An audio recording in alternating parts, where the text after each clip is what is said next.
Good morning, welcome to Furry and Spoilt. Today I want to talk to you about living with a dominant dog. Now, I know a lot of people don't believe in pack hierarchy, they don't believe that dogs live in a pack, they don't believe in dominant dogs. And, that's fine. However you want to live. But I often think that when people say that dogs don't live in packs, I think that you've never lived with a dominant dog. Because to be honest, if I just live with my sweetheart, if I just live with Humps and Harry, yeah, it wouldn't really be so obvious. But I've spent the last 10 years living with Albert over there, and he is such a dominant dog. Really, really dominant. And he's my smallest dog, and he has learning difficulties, so he's not clever, not like Humps here. You're clever, aren't you? You are a clever boy. And Albert and Harry over there, he's clever. So, nothing to do with that. But he's just naturally born very, very dominant. And on the whole, it's not a problem. Mainly because I just keep on top of it and it's not a problem. And on the whole, he's a really, really nice dog. And he welcomed these two in to our family without any issues at all. I just want to run through what's going on. So about once a year, I would say, maybe sometimes once every 2 years, he goes through a dominant phase. And I don't know if it's because maybe he is sort of, as he's getting older, he does it. Although he's done it the whole time, the whole time he's been alive, he's done it. He's 10 now. And about once a year, we go through this stage. And there are some signs I just want to go through with you, just in case you're seeing them with your dog, just in case there's anything that you recognise. So it started off with going to toilet. We have raised beds in our garden, and I have them purely. Are you all right, darling? I have them purely so that the dogs cannot dig in them and ruin my garden, because I love gardening, very keen garden, I love it. However, when Albert is going through this dominant phase, he gets up onto the borders and goes to toilet. I really don't like it, and I put barriers around, try to stop him. The reason that he does that is because when you've got a dominant dog, the higher that they can go to toilet, the bigger it makes them look, and the further it sends their scent. And so he started doing that. So that's always a sign to me that he's going through a dominant phase. Like I said, at the moment he's 10. So it could be that he's sort of feeling a bit older and he just needs to make sure that everybody knows that he's in charge. He doesn't need to do it. We know he's in charge, don't we, Harry? We know. It's really important, though, whether you do or you don't believe in the whole hierarchy stuff, that the dog owner is higher than him. So I am above him. I'll talk about that in a minute. Something else he does is I have a jar of treats in the kitchen, which they are allowed for various different things. If they've done something, sometimes I just give it if they, being good boys or whatever.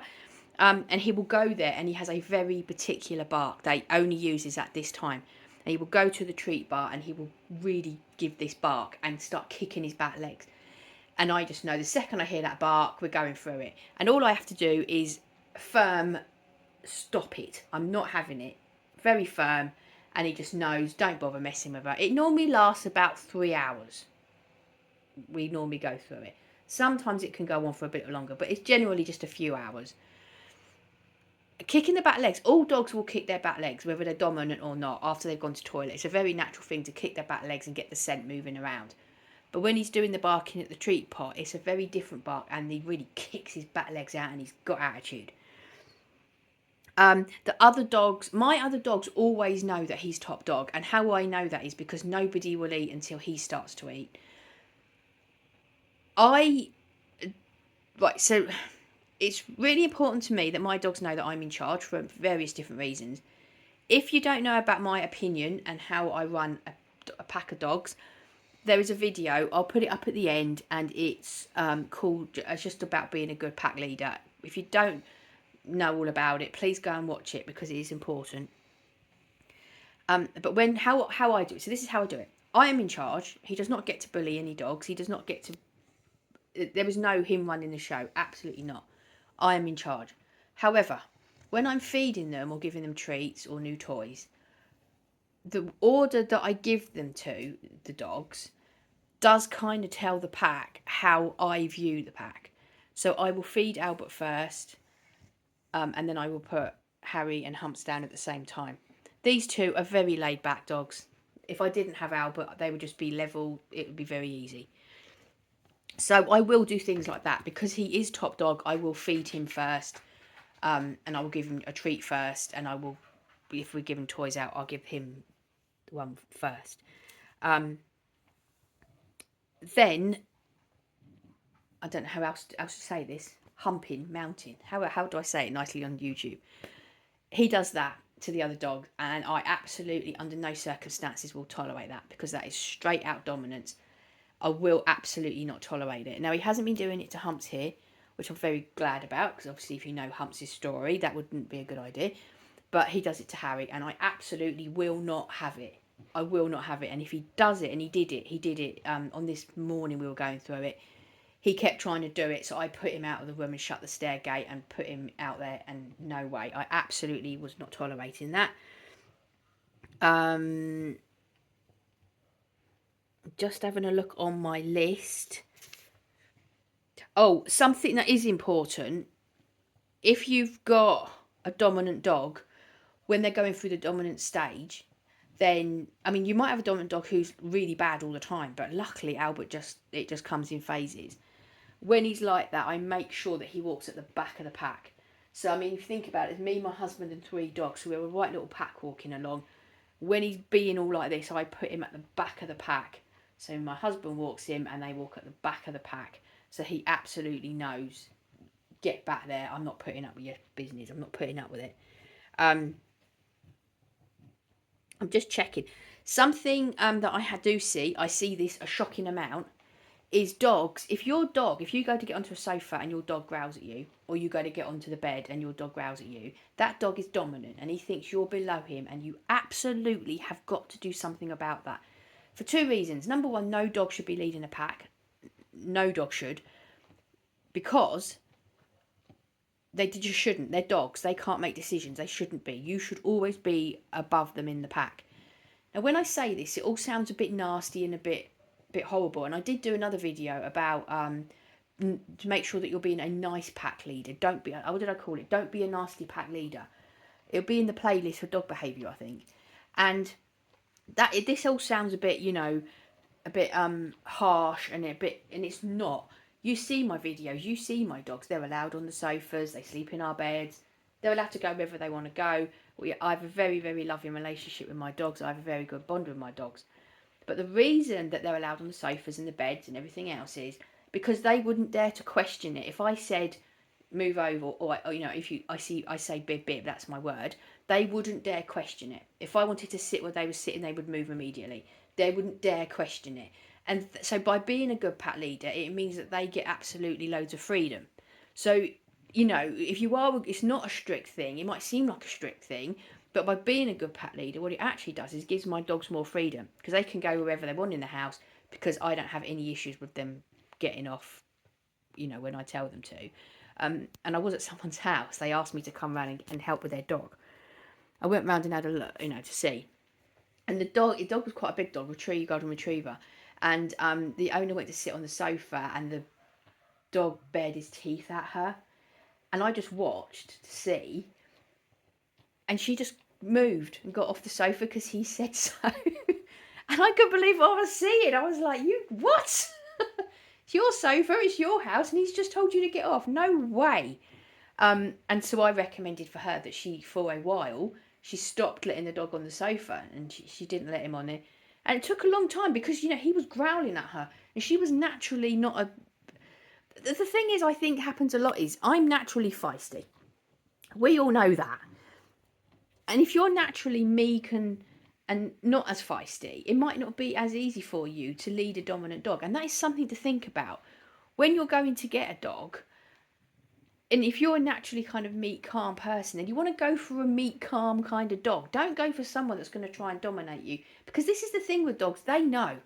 They know exactly what energy you are, and they know exactly whether they can dominate you or not. And Albert knows not to even bother with me, not to even bother messing. You can have your hour or two, fine. If it makes you feel better about yourself, I'll let him have it. It's a good sign to the other dogs, and then that is it. It's over. I'm not putting up with it. I'm absolutely not putting up with him, mounting the other dogs. But if I was weak, I think Albert would be an absolute nightmare. Harry's barking at something. Are you all right, Pickle Boy? Yeah, he's barking at something. Harry has actually hurt his back leg at the moment. He's pulled a muscle in it. And so he barks at me when he's got stuck. Hold on, let me go make sure he's all right. No, he's okay. He just is barking at the pigeons. He's hurt his leg, and sometimes he gets stuck in places. His leg's healing really well. He just pulled a muscle, but it's healing really well.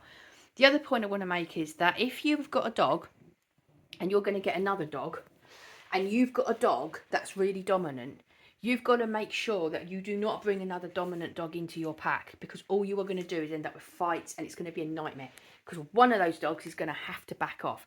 There has to be a pack leader, and then there has to be so you've got the pack leader, which would be the human, and then if you've got a dominant dog, they'll be the dominant dog of the pack.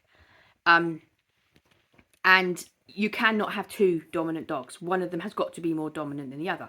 So because I know Albert here is so dominant, when we rescued, so when Harry came to us, where are you, darling? He's lying out there. When Harry came to us, he was really young. So I didn't know whether or not he was going to be a dominant personality.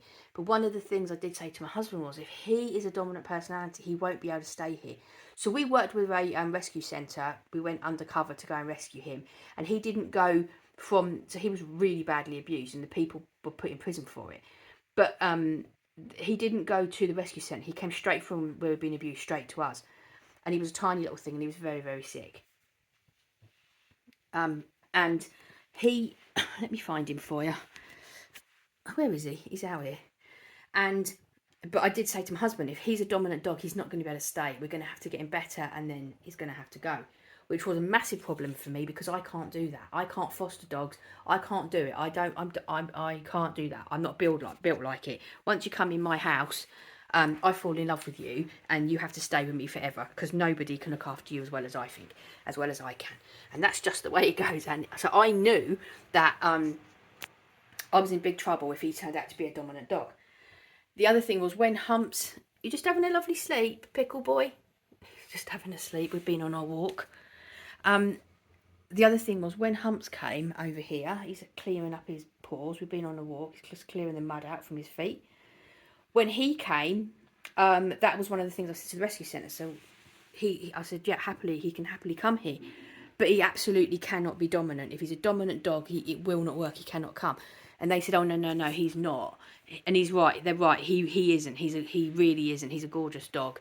And him and Albert have a nice, respectful relationship. It works very, very well. So that is something to think about. If you do have a dominant dog and you're going to get another dog, make sure you don't get another dog.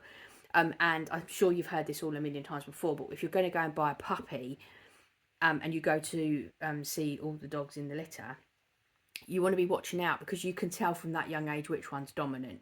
So it will be the one that comes towards you really brave. If you watch him play with the others, he'll be sort of fighting them and bullying them a bit, but he'll probably be the one that comes straight to you. So if you don't want a dominant dog, then that isn't the puppy to get. Is it, little Albert? You are dominant, aren't you? Are you tired? He is. I mean, you wouldn't believe it. Look at him. He's a small fluffy thing, as I always say, constantly looks homeless, and he has learning difficulties, and there's no rhyme or reason. You wouldn't say, you would think the big clever dogs, it doesn't work like that. They're either born dominant or they're not. And every litter has a dominant dog, and every litter will only have one dominant dog. And Albert was the one, weren't you, darling? He is. I know I kind of thrown him under the bus a bit this morning, but absolutely, he's such a gentle, sweet dog. He's very, very special to me. He's such a sweet, gentle dog. He really is, and he's very funny. Honestly, he finds joy in everything. He's very, very funny. He's a gorgeous boy. So that's it. That's what we have been going through this week. But we're all okay now. We're all sorted out and we're all okay. So that's it. So I've started doing something new on TikTok. They now let you do long form videos on there. So I've been doing videos about 5 or 6 minutes. So a couple of times, 2-3 times a week, I'm putting videos up there different to the ones that are on YouTube. So, you know, it's the same as, you know, with everything. Whatever I'm going through, whatever I think I need to know about, I just tell you about what's going on. And so those videos are on TikTok. I am still on Instagram, but Instagram's dying. I'm not really getting a lot of, I don't think a lot of you are on there. TikTok is great though, you know, lots of interaction. But that doesn't mean if you do want to send me a private DM, you can still do that on Instagram. I am keeping an eye on it. And I've given up with TikTok or X or whatever it's called, because it doesn't know if it's coming or going, and I'm too busy to have time for that. So, but yeah, TikTok is where there are other videos, and then, like I said, little bits and stuff going on Instagram. And then you've got the 2 videos a week here. And don't hesitate to ask me any questions. If I can help you with them, I will. And we will leave you for now. So thanks very much for watching. I hope you and your dogs have a great day, and we'll see you in the next video. Bye bye.